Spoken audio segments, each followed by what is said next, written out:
श्री शिवाय नमस्तुभ्यम। हर हर महादेव।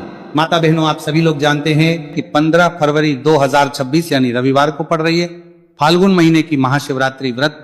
और दोस्तों, ये वह तिथि है जो फाल्गुन महीने में पड़ने वाली सबसे बड़ी तिथि है, क्योंकि ये रविवार के दिन पड़ रही है और इसका बहुत ही बड़ा और विशेष महत्व होता है।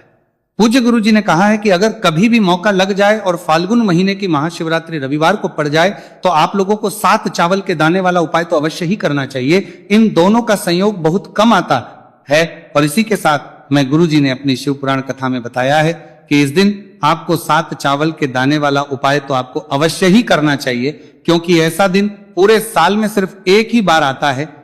और दोस्तों, आप सभी लोग जानते हो कि रविवार महाशिवरात्रि का अगर सबसे बड़ा कोई उपाय है तो 7 चावल के दाने वाला उपाय है। तो इस रविवार महाशिवरात्रि के दिन आप लोगों को इस 7 चावल के दाने वाला उपाय को जरूर करना है।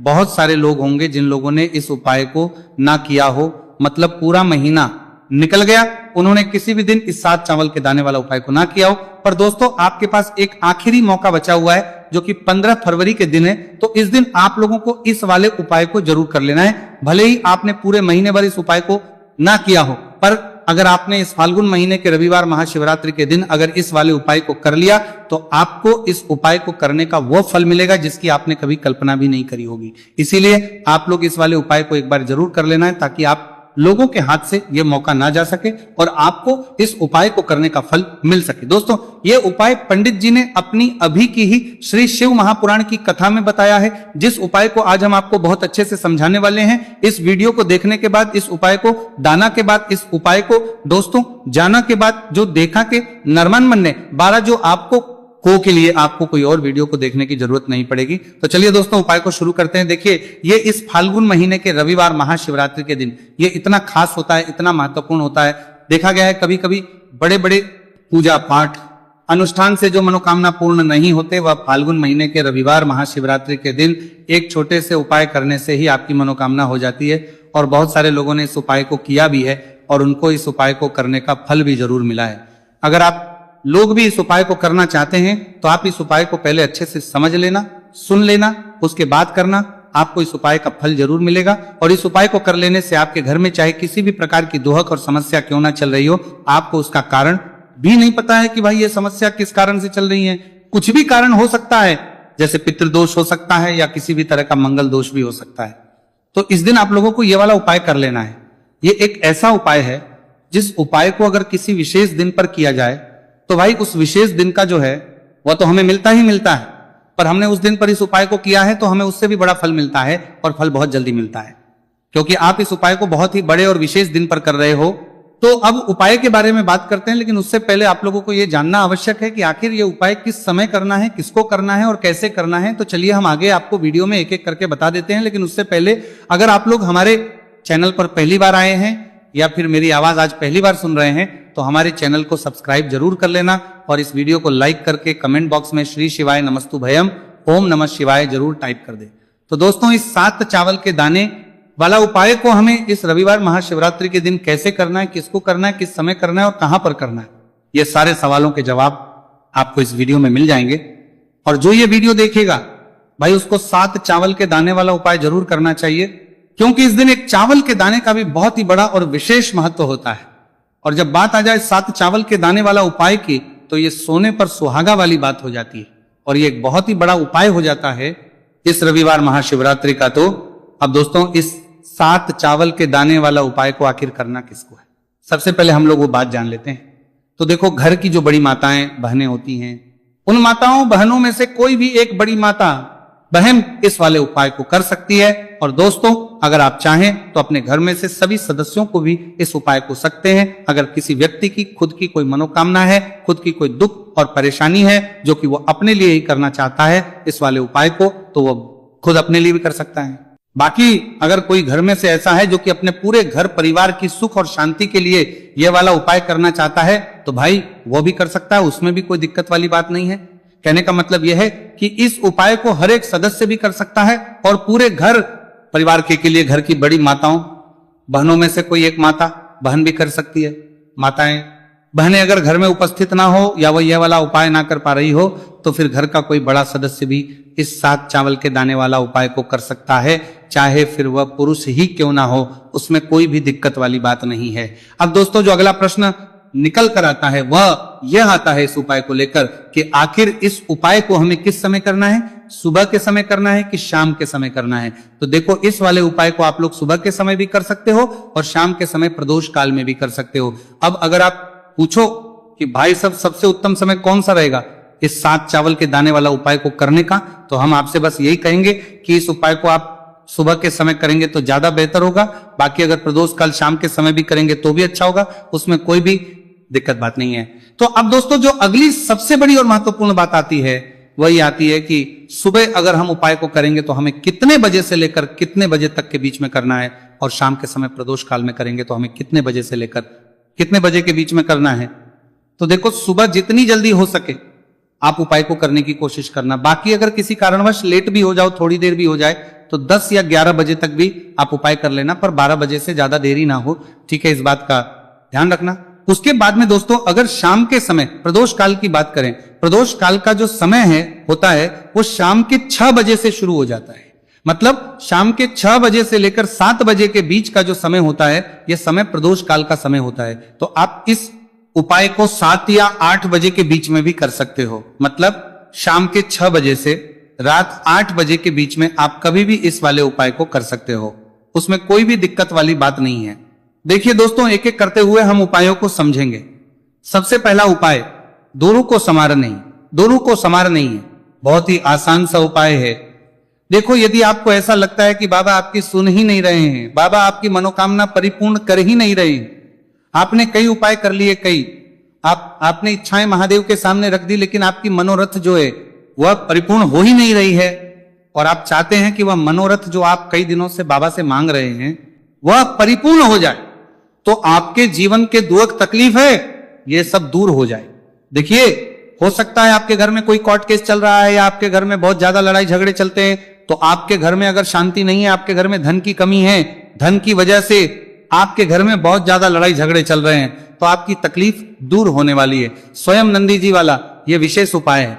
नंदी जी के कान में कुछ बोलना है, नंदी जी के कान में इस प्रकार से बोलना है और आपकी मनोकामना परिपूर्ण हो जाएगी। देखो क्या क्या चीजें को लेनी है, पहले यह समझ लीजिए आपको लेना होगा एक बेलपत्र। बेलपत्र 3 पत्ती होनी चाहिए, कहीं से भी खंडित नहीं होना चाहिए, ठीक है। बेलपत्र के साथ में आपको लेना है पीला चंदन, मात्र एक बूंद, मात्र एक बूंद, छोटी सी टिक्की आपको लगानी है बेलपत्र में, इसीलिए थोड़ा सा ही पीला चंदन आपको लेना है और इस पीले चंदन के अंदर थोड़ा सा जल मिला देना है ताकि गीला हो जाएगा, पेस्ट के रूप में तैयार हो जाएगा। आ गई इतनी बात समझ में। अब आप क्या करना है, आपको साथ में लेना है 7 चावल के दाने। महादेव आप आपका साथ देने वाले हैं इन 7 चावल के धनों से। अब आपको क्या करना है, भगवान शिव के मंदिर में आपको जाना है। नंदी जी बैठे हैं, नंदी जी के पास में मतलब जो पैर उठा हुआ रहता है ना नंदी जी का, उस साइड आपको सीधे साइड आपको बैठना है। इस यहां पर जैसे ही बैठोगे यहां पर आपको बेलपत्र लेना है और बेलपत्र की जो ये बीच की जो डंडी है यहां पर आप मात्र पीले चंदन की एक बिंदी लगा देनी है, पीले चंदन की बिंदी लगा दी। अब ये जो ऊपर वाली जो पत्ती है यहां पर एक एक करते हुए 7 चावल आपको रखना है, ठीक है। 7 चावल आपने ऊपर वाली पत्ती पर रख दी है, या देखो एक प्लेट ले जाना, तो प्लेट के ऊपर आप बेलपत्र रख देना, फिर टिक्की लगा देना, फिर उसके बाद आप ये 7 चावल के दाने रख देना, ठीक है। अब आपको क्या करना है, जहां पर आप नंदी जी के वहां पर बैठे हो तो नंदी के कान में आपको आपकी जो भी इच्छा है, जो आप चाहते हैं कि महादेव परिपूर्ण करें, और नंदी जी के कहने पर महादेव आपकी मनोकामना निश्चित तौर पर परिपूर्ण करेंगे, तो आपको क्या करना है, नंदी जी को कान में आपको बोल देना है जो भी आपके दुख तकलीफ है, जो भी आपके कष्ट है वो सब दूर हो जाए, ऐसी आपको कामना करना है। और नंदी जी के कानों में आपको बोल देना है जो भी आप चीज बोलेंगे वो नंदी जी भगवान शिव से विनय करके बोलेंगे, और नंदी जी की बात भगवान शिव नहीं टालते हैं, और इसीलिए जो भी इच्छा है, आपकी जो भी कामना है वो आपको विशेष बोलना है और उसके बाद आपको वहां से उठना है, ठीक है। नंदी जी को कान में मनोकामना बोल दी, फिर उठना, फिर उसके बाद भगवान शिव के वहां पर जाना, और ये जो बेलपत्र है ये बेलपत्र चिकना वाला साइड जो है, और भगवान शिव के शिवलिंग के ऊपर इसे अर्पित कर देना है। अर्पित कैसे करोगे, जो बेलपत्र का जो चिकना वाला साइड है वो नीचे की साइड हो जाना चाहिए। अब से ही आप अर्पित करने जाओगे तो चावल के दाने तो गिर जाएंगे, यानी कि जैसे ही अर्पित करने जाओगे तो भगवान शिव के शिवलिंग के ऊपर चावल के दाने गिर जाएंगे, क्योंकि वो किसी से भी चिपके हुए नहीं है, तो कोई तकलीफ नहीं है। वो जैसे आप अर्पित करोगे, ना भले चावल के दाने भगवान शिव के शिवलिंग पर गिर जाए, वो कोई तकलीफ नहीं है। बस आपको ये जो बेलपत्र है ये आपको उल्टा अर्पित कर देना है, यानी कि जो पीला है भगवान शिव के शिवलिंग पर स्पर्श होना चाहिए और इस प्रकार से आपको अर्पित कर देना है। डंडी का जो हिस्सा है जलाधारी की तरफ हो जाना चाहिए।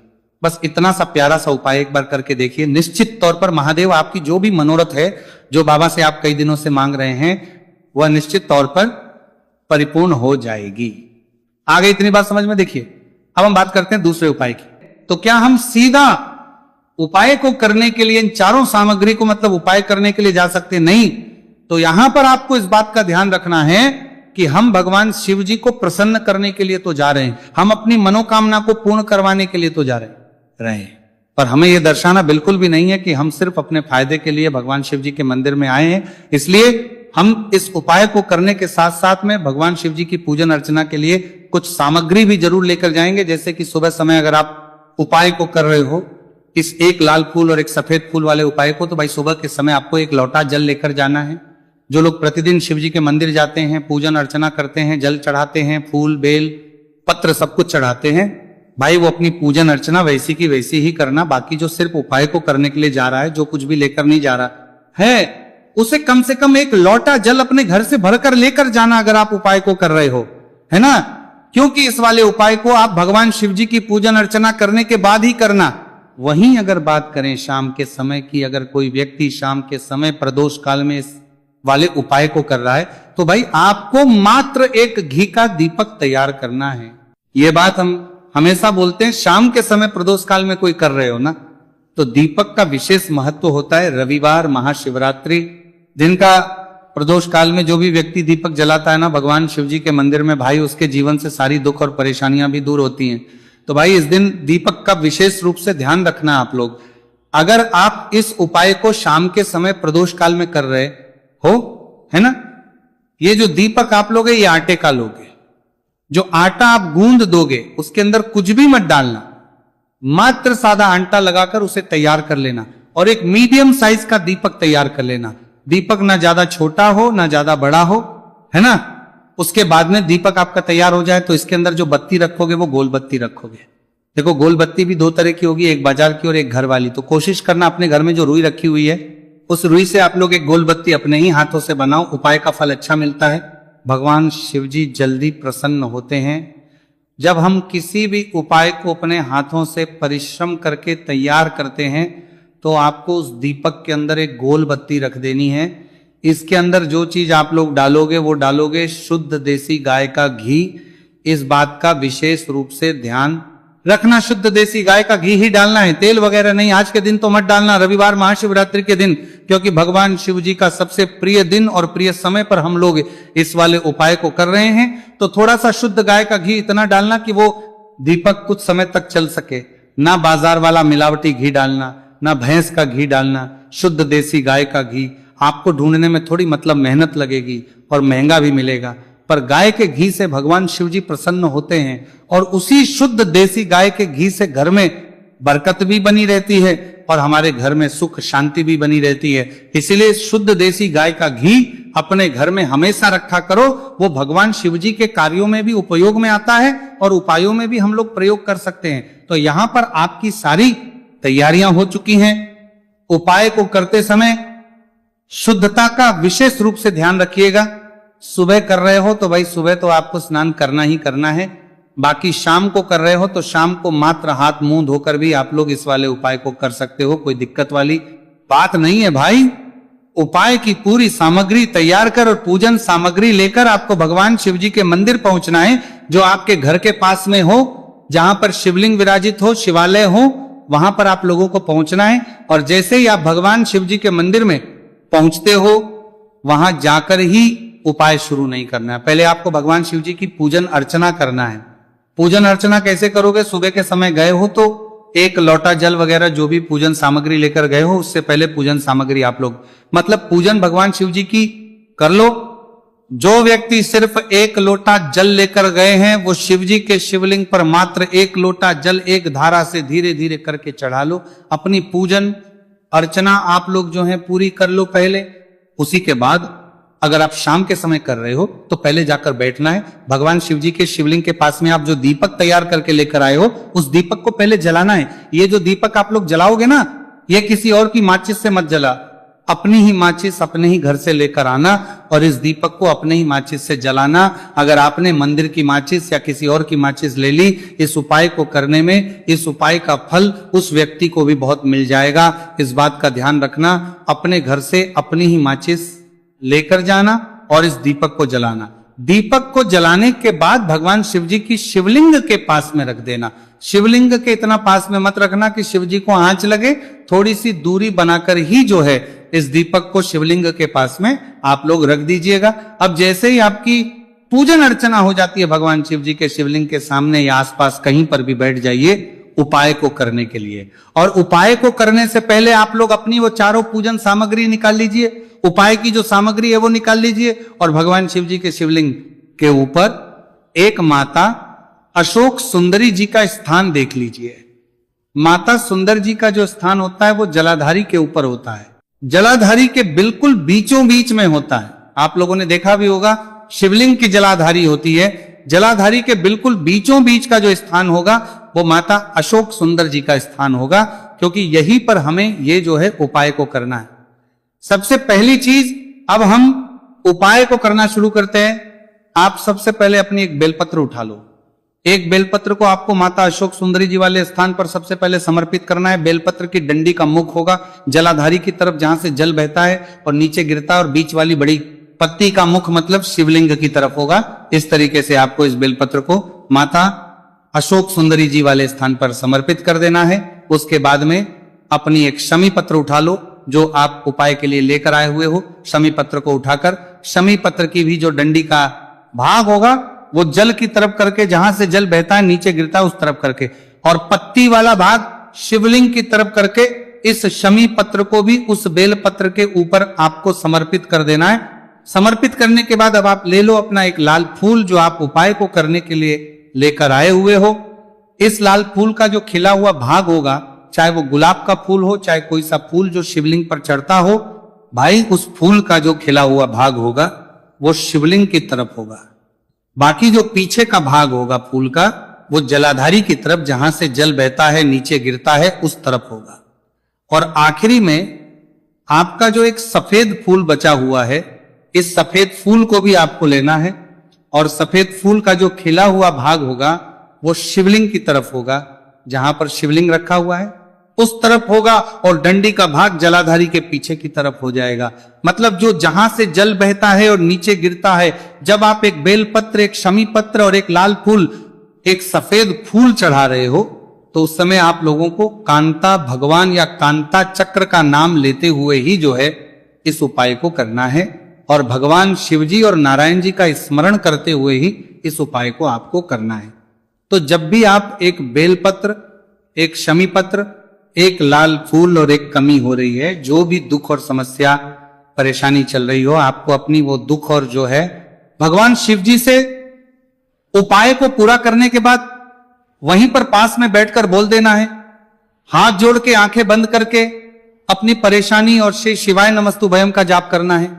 दोस्तों, आज हमने इस वीडियो में कुछ उपाय बताए हैं जो आपको करने हैं। अगर आपको वीडियो अच्छी लगी हो तो वीडियो को 1 लाइक और चैनल को सब्सक्राइब जरूर करें। हर हर महादेव।